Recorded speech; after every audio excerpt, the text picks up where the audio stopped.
Jadi sudah ada beberapa kekhawatiran dan kritik di dalam Israel. Yaki, apa artinya ini bagi kesepakatan Abraham?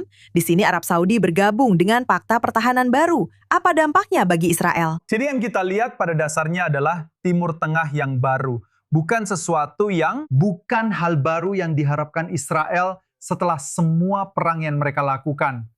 Dan yang kita lihat adalah sebuah komposisi menjawab kekhawatiran dari Amerika Serikat. Karena Amerika Serikat tidak bisa melindungi Arab Saudi. Dan kita lihat bahwa Arab Saudi ingin tahu bahwa ancaman dari Iran itu langsung. Mereka tidak bisa sepenuhnya percaya pada Amerika untuk melindungi mereka. Jadi mereka sedang membentuk semacam poros. Dan ini juga merupakan jawaban untuk Israel dan ketakutan dari Israel. Terutama ketika kita melihat Turki, tapi juga Pakistan. Mereka melihat kemampuan besar yang dimiliki Israel. Ada ketakutan besar terhadap Israel. Dan saya pikir ini juga merupakan jawaban untuk Israel. Tapi pada akhirnya, saya melihatnya lebih sebagai forum atau poros ekonomi daripada militer. Dan Ariel sudah menyebutkan bahwa Saudi pernah diserang oleh Houthi dan Pakistan atau Turki tidak melakukan apapun terkait hal itu. Tapi mereka sudah memikirkan segala macam jalur ekonomi yang akan memintas atau bergeser. Dan Turki juga memikirkan hal itu. Suriah ada di sana. Tidak diragukan lagi, Arab Saudi juga ada di sana.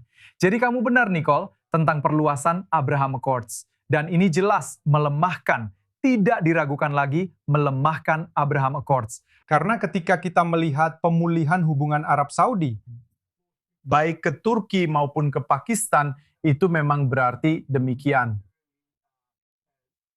Mengambil jarak atau makin menjauh dari Israel. Jadi Owen, menurutmu siapa yang seharusnya menjadi fokus Israel saat ini? Jika Arab Saudi mungkin sudah tidak memungkinkan, masih ada hubungan yang bisa dibangun oleh Israel. Dan ketika kamu melihat Arab Saudi membangun hubungan dengan Turki dan Pakistan, apakah ada aliansi yang bisa diperkuat Israel saat ini untuk menjadi semacam aliansi tandingan, bisa dibilang begitu? Israel harus melakukan segala upaya ke segala arah di Timur Tengah untuk membangun aliansi dan hubungan, Nicole.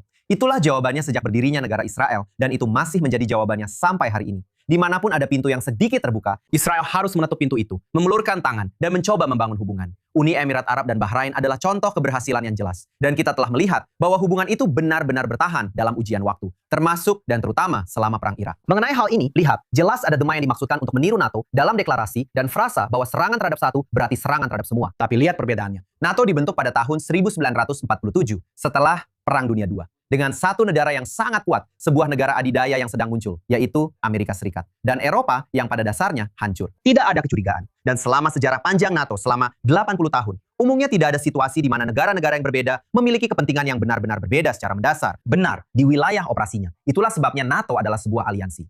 Sekali lagi, selama sejarah panjang NATO, kita bisa melihat ada masalah di sana-sini, dan tentu saja dalam beberapa tahun terakhir. Tapi secara keseluruhan dalam sejarahnya, NATO telah bekerja, berfungsi, dan berhasil. Di sini ada 3 negara dengan 3 ambisi yang sangat berbeda, khususnya Arab Saudi dan Turki.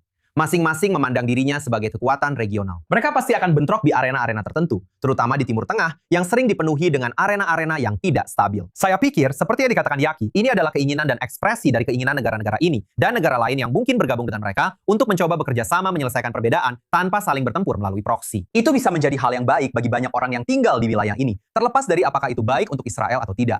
Itu bisa menjadi hal yang baik secara kemanusiaan jika berhasil untuk banyak orang di kawasan ini. Tapi apakah ada alasan untuk mencurigai bahwa hal ini tidak akan bertahan lama hanya karena masing-masing negara ini memiliki ambisi dan tujuannya sendiri yang belum tentu sejalan? Tentu saja, selalu ada hal yang harus terus dipantau di Timur Tengah. Owen Altman, Yaki Dayan, terima kasih banyak telah bersama kami di Studio I24 News.